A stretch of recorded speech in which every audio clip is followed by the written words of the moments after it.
Economia é com você, Juliana Rosa. Sempre um prazer vê-la. Juliana, inflação. Tem uma boa notícia de inflação.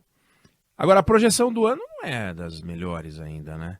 Mas eu queria saber, vamos festejar uma parte e olhar para outra também. Mas tem notícia boa para dar também? Conta para nós. É a notícia boa. Vamos começar por ela, então, né, Oineg? Boa tarde para você, para o Fábio, Boa Débora, tarde. para o nosso ouvinte. A gente tem um resultado hoje divulgado pelo IBGE da inflação oficial do Brasil, que diminuiu entre fevereiro e março, um número que veio melhor do que o previsto. Os dados mostram inflação pelo IPCA de 0,71% no mês de março, e no mês de fevereiro tinha sido de 0,84%. Então, o primeiro dado positivo é que a inflação diminui de 0,84 para 0,71, é o menor resultado para março desde 2020.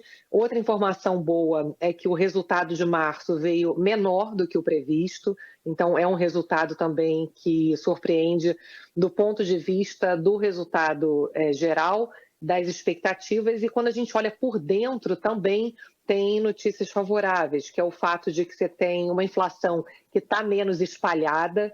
Esse é um indicador importante para acompanhar o quanto que a inflação de fato está cedendo, ela está enraizada. Então, você tem uma inflação que está menos espalhada e uma inflação também que diminui aqui, segundo as análises que eu recebi aqui de vários analistas, no segmento de serviços, que é um termômetro importante de temperatura econômica. Você tem aqui setor de serviços como um termômetro muito ligado à renda.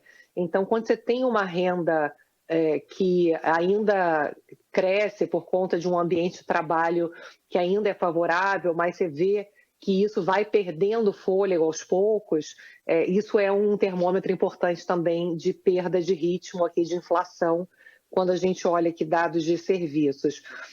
Portanto, a gente tem um ambiente que cada vez vai ficando mais claro, né, ainda olhando pelo lado positivo, que é o fato de que a inflação cede no Brasil. A gente bateu o pico da inflação 12% na metade do ano passado. De lá para cá, a inflação vem cedendo, agora acumulado nos últimos 12 meses, que vai dar um panorama de inflação no Brasil, num período de um ano, está abaixo de 5%, está em 4,65% acumulado em 12 meses. É verdade, como você falou, que a gente olha também o lado negativo, que é uma inflação que cede, mas é uma inflação ainda alta. É uma inflação que deve fechar esse ano ao redor dos 6%. De qualquer maneira, Oineg, esse dado de hoje, vindo mais fraco de inflação, acaba trazendo aqui uma perspectiva mais favorável de espaço para cair juros, já na reunião de maio ou junho, que é para a reunião que já está chegando aí em breve.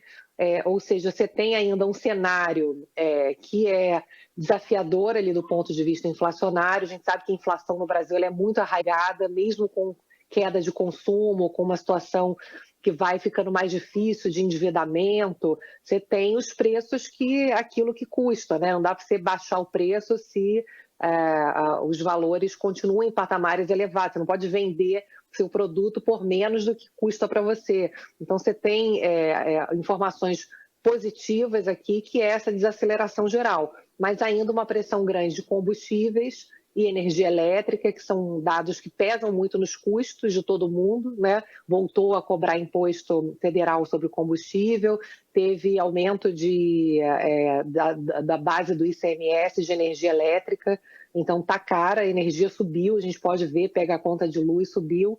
Por outro lado, alimentos que pesam muito para os mais pobres tiveram queda de preços em alimentos que a gente faz em casa, tanto pelo ambiente internacional quanto pela boa oferta agrícola aqui dentro do Brasil. Então, a gente pode ver coisas boas e ruins, Oineg, nesse número de inflação, mas acho que tem mais coisas boas, que é o fato de que você, de fato, está tendo uma desaceleração importante do processo inflacionário no Brasil. Bom, tomara que em breve venha, o que você acabou de aventar, uma notícia importante no campo dos juros, né? Que é o que a gente quer ouvir. Porque a hora que você começar a descer essa taxa de juros, a gente pode começar a sonhar com mais investimento, a gente pode sonhar, claro, não é a Selic que define tudo, e é evidente, você deu outro dia uns números que são uma vergonha, né? Quando você trouxe quanto que está o empréstimo não consignado, quanto é que está a taxa no cartão de crédito.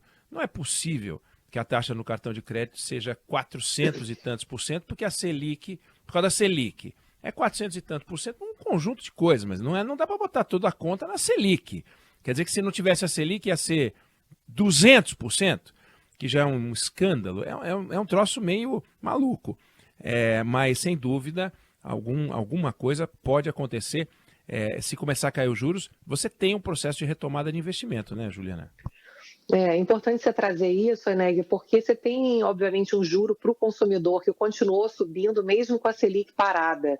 Então, você tem um ambiente que eu acho que também entra nessa análise positiva hoje, que é o fato de que houve um avanço em relação à segurança do país quando a gente fala em responsabilidade com as contas públicas.